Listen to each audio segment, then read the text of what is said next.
President, in the short time I've got available to me, I will talk about Ms Barr's petition signed by 12,570 people. It says to reject changes without consultation. I might make a little thing that I would have changed, reject changes.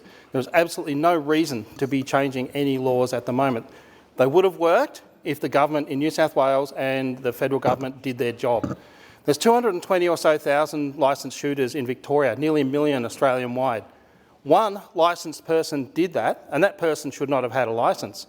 The events of Bondi were a failure of government, both the New South Wales government and the federal government.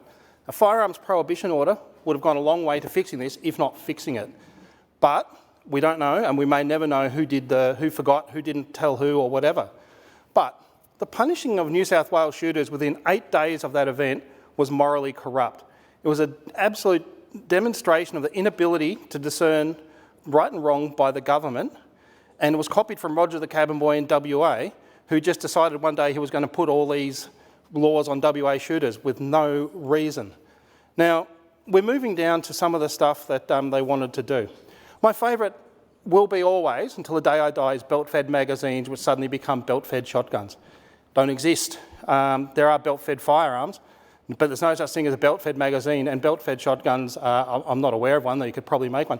Perpetual licences, absolutely. Can I have one of them before they grandfather them so I don't have to do that pesky paperwork every 3 to 5 years, depending on which licence I've got? Because at the moment, Victoria Police, every number of years, goes through everything I've got to have a genuine reason, I've got to do all this, I've got to do all that, and they check to make sure I'm a fit and proper person. There's no, as far as I'm aware, there is no state in this country that gives a perpetual licence. It was more just rubbish designed to get people to think what they were doing was legitimate. National Firearms Registry, we already have CrimTrack, which doesn't work properly.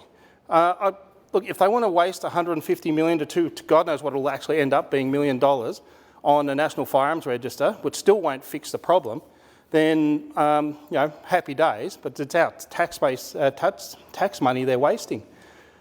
Real-time monitoring. Every time you run, and I believe it's still the LEAP database, Law Enforcement Assistant Program, every time you have an interaction with the police, they should run it through and you get an MNI number, Master Name Index number, stuff I remember from 26 years ago, and that's connected to everything you have. It's like a key for a database.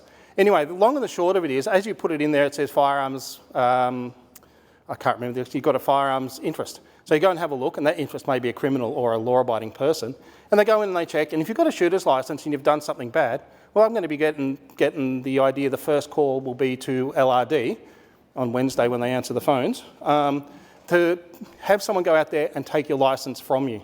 There's nothing new under the sun with what they want. We already have it. We already do what they want.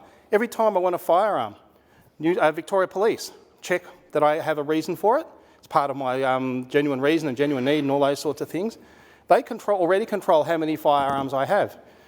Nothing of what has been proposed by or done in New South Wales and WA and may end up being done here, we still don't know. That, as Ms Makora said, there's you know, the report hasn't been published and the reply will be republished with it, come what may.